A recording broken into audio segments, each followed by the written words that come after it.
Hoy en el set de Cambrai recibimos al profesor e investigador universitario Fran Rafael Quesada Espinosa, quien es licenciado en Contabilidad y Finanzas y máster en Ciencias de la Dirección. Bienvenido, Fran, gracias por acceder a esta entrevista. Fran, estaremos conversando hoy sobre un tema que, digamos, inquieta a todos los espirituanos y los cubanos en general. Se trata de la inflación. Entonces, para comenzar, la primera pregunta que se impone, ¿qué es la inflación? La inflación es un incremento desordenado de precios que comparativamente en lapsos de tiempo se puede medir cuando ya hay un incremento en el índice general de precios como promedio superior a un 10% comparativamente, bueno, ya empieza una escalada inflacionaria como tal. ¿Qué generó en Cuba el actual proceso inflacionario? Muchas personas culpan a la tarea de ordenamiento. Convergen varios factores. La tarea de ordenamiento es uno de ellos, pero convergen varios factores. O sea, hay una escasez, está la COVID, hay una escasez y un incremento del nivel de precios mundiales. Eso, evidentemente, una economía abierta como la cubana, eso lo impacta automáticamente. A eso hay que agregarle que en medio del contexto también tuvimos una tarea de ordenamiento que, si bien viene a solucionar determinados problemas en el tema de los diferentes tipos cambiarios existentes durante más de 30 años en la economía, también un incremento salarial en ese contexto, con una devaluación del tipo de cambio en más del 2.300%, que eso tiene un impacto inmediato en los costos y por ende automáticamente se pasa a los precios mayoristas y a los precios minoristas, y un incremento en las pensiones. O sea, en definitiva, todo apunta a algo que técnicamente en la economía se le llama la masa monetaria, que con incrementos en la masa monetaria, sin un respaldo en la producción, en un escenario de escasez, pues bueno, tiene un impacto en el nivel de precios como tal. O sea, la tarea de ordenamiento en un contexto de escasez realmente se esperaba que dentro de un año después de aplicada la devaluación del tipo de cambio impactara el nivel de precios. Inclusive una de las políticas apuntaba precisamente a tratar de corregir estas cuestiones, pero evidentemente sobrepasó el incremento de precios a lo que estaba planificado como tal. ¿En cuánto se calcula hoy la inflación? Es una inflación, evidentemente, de más de 3 dígitos. Cuando se llama de más de 3 dígitos es que, en definitiva, es de más de un 100%. ¿Entiendes? O sea, calcularla en este contexto es bien complejo en un escenario donde sigue una dualidad cambiaria, ya menor, pero hay dualidad cambiaria al fin. O sea, hay un tipo de cambio oficial de 120 pesos y el tipo de cambio en el sector informal del dólar específicamente está en el orden de los más de 230 pesos, ¿no? Esto siempre implica un reto para la medición económica y siempre se corre el riesgo de un poco no ser completamente acertado en la medición, ¿no? Pero sí se calcula que eso es una inflación de más de 3 dígitos, que realmente es bien compleja para cualquier economía por todo lo que implica, porque las personas pierden la confianza en la moneda nacional, por un grupo de cuestiones que viene correlacionada con ello. ¿Por qué las MIPYMES tampoco han logrado aliviar el proceso inflacionario? Las MIPYMES no pueden venir a suplir algo que realmente no es para lo que están diseñadas. O sea, la MIPYME viene a funcionar como un lubricante en la maquinaria de la economía, ¿no? O sea, las MIPYMES, cuando ven comparativamente cuál es el aporte al Producto Interno Bruto de las MIPYMES recién creadas en el país, ¿ve? O sea, muy difícilmente venga a solucionar ese problema, ¿no? Porque son pequeñas empresas que empiezan ahora a tratar de encadenarse productivamente. Muchas empiezan a desaparecer también, porque es la ley del mercado, y el diseño de MIPYME, bueno, se pueden ir acompañando para que contribuyan como un eslabón más, pero realmente el 80-90% de nuestro Producto Interno Bruto son empresas con otras formas de propiedad, o sea, las empresas estatales, que en definitiva la formación bruta del capital fijo, que es como le llaman en la macroeconomía y demás, las inversiones fuertes están enfocadas en ese sector, ¿no? O sea, las MIPYME empiezan a aparecer, empieza todo un proceso de acumulación originaria donde tienen determinados capitales, pero son exiguos en comparación a las grandes necesidades que existen. Si bien han contribuido con determinados productos a que aparezcan en el mercado, inclusive a que baje el precio de determinados productos, ¿no?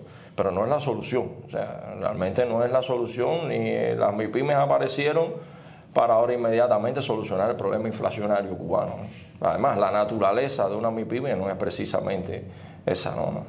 Para quienes no son expertos en economía, ¿por qué un aumento salarial tampoco va a solucionar el proceso inflacionario?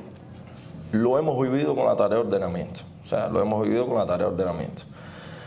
Técnicamente existen una especie de M en la economía que se calcula, que es la masa monetaria, ¿no? Entonces, todas las M, como le llamamos en la economía, en la macroeconomía, no impactan igual el nivel de precio. O sea, la masa monetaria, el otorgamiento de determinados créditos, facilidades de crédito, etc. Cuando se incrementa esa masa monetaria, que es M, eso tiene un impacto directo en los niveles de precio, porque el valor del dinero es indirectamente proporcional al valor de las mercancías.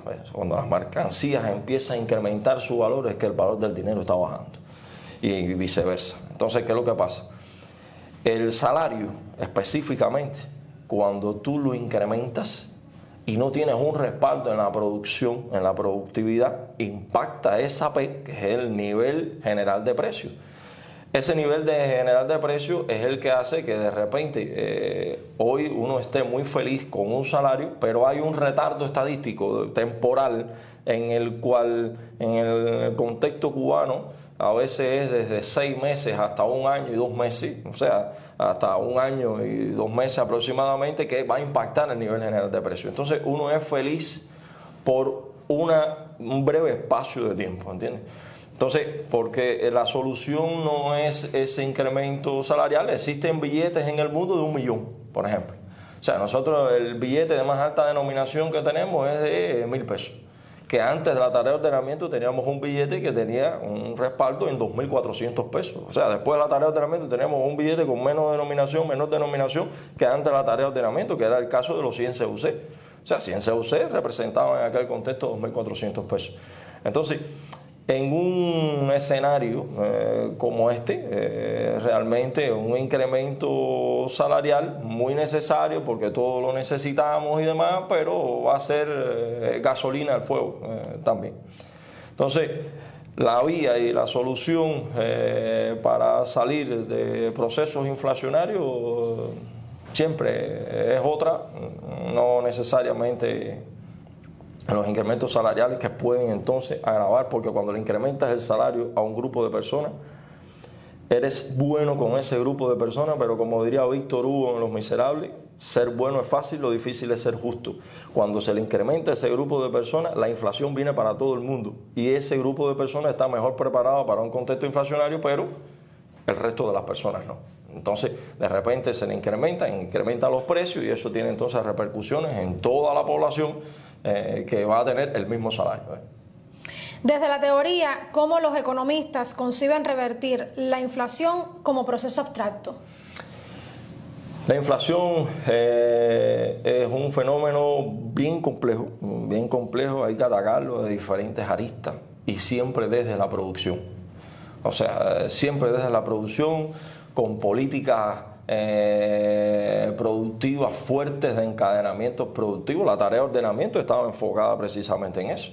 Ahora tenemos el caso de que, por ejemplo, las MIPYMEs se lo están sintiendo realmente, que es el tema de que el tipo de cambio con el que le contabilizan en la contabilidad de reconocido es 120 por 1. Entonces los costos son realmente bajos en la contabilidad, pero que realmente el tipo de cambio del dólar en el sector informal es de más de 200 pesos. Entonces eso, que perjudica mucho a las MIPYME. Imaginemos a un sector estatal durante 30 años con un tipo de cambio de 1 por 1 y sin embargo en la circulación había un tipo de cambio de 24 por 1, o sea, 23 veces superior. Este no llega a ser 2 veces y perjudica mucho a las MIPYME. Imaginemos un sector estatal con esa. Eso generó cantidad de distorsiones en la economía.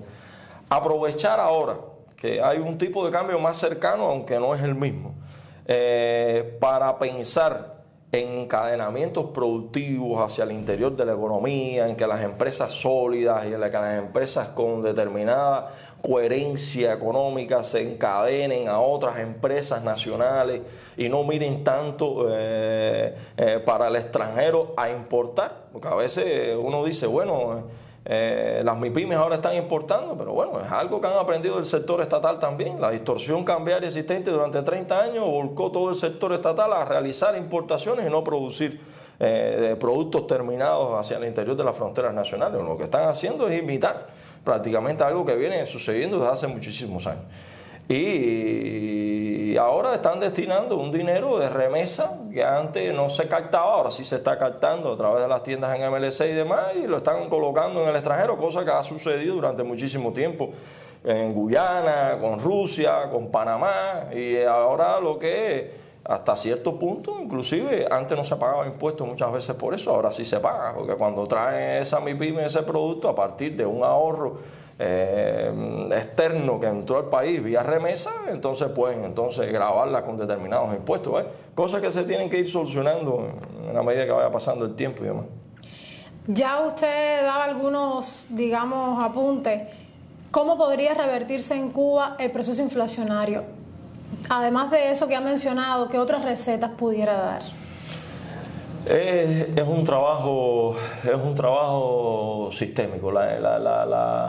La inflación no se ataca desde un ministerio, desde un departamento, es algo que tiene que ser sistémico. ¿Por qué? Las políticas macroeconómicas son fundamentales, o sea, son políticas que van orientadas a determinadas tasas de interés en el sector bancario, tiene que ver también con el otorgamiento de los créditos, cómo debe ser, qué características debe tener. Tiene que ver también con la producción y fomentar la producción nacional, tiene que ver con los incentivos a que eso suceda. Ahora mismo un productor de un producto terminado del sector agropecuario, alimento, tiene el mismo impuesto que una persona que revende una cerveza. Eso no es concebible. Existen diferentes experiencias que pretenden estar alineados con los ODS en el mundo y tienen el mismo impuesto que una persona que revende una malta. Entonces, tiene que atacarse de diferentes aristas el fenómeno y que todo se revierta en más producción. O sea, más producción, que es la palabra de orden para solucionar un problema inflacionario o estanflacionario como existe en la economía cubana. No puede ser atacando la apariencia, porque la esencia es mucho más profunda y entonces aquello del principito, que lo esencial a veces es invisible a los ojos, es precisamente algo que sucede muy bien y se puede aplicar a la economía. O como aquello que me gusta mucho mencionar en la economía existe un camino dorado, y ese camino dorado, como mismo sucede en el Mago de Oz, no te puedes salir del camino dorado si quieres llegar a la ciudad de Esmeralda, ¿no? Y si la ciudad de Esmeralda en definitiva es una aspiración que tiene que ver con que disminuya el índice general de precios, tiene que apuntar todo a la producción. En primera instancia de alimentos, después entonces la producción y en los encadenamientos a esa industria, a esa producción de alimentos, que es una de las cosas que más fuerte está golpeando en el proceso inflacionario, y después entonces ir revirtiéndose a las otras cosas. En eso estaba el espíritu de la tarea de ordenamiento. Lo que pasa es que las ciencias sociales tienen su característica que no las tienen las ciencias naturales, ¿no? Ciencias sociales tienen la peculiaridad de que tenemos la posibilidad de estudiarnos a nosotros mismos, ¿no? De alguna manera, ¿no? Formamos parte de ese objeto que se estudia.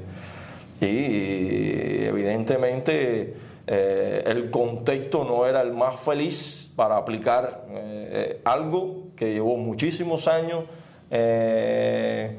crearlo y que realmente tenía mucha ciencia detrás. Pero no es como las ciencias naturales, que uno sabe cuándo va a pasar el cometa Halley, a la hora, al minuto exacto y el segundo. En las ciencias sociales no pasa así. Hoy en el set de Escambray hemos entrevistado al profesor e investigador universitario Fran Quesada Espinosa. Gracias, Fran, por acceder a esta maravillosa entrevista. Esperamos que regreses en otra ocasión, igual para hablar sobre asuntos tan interesantes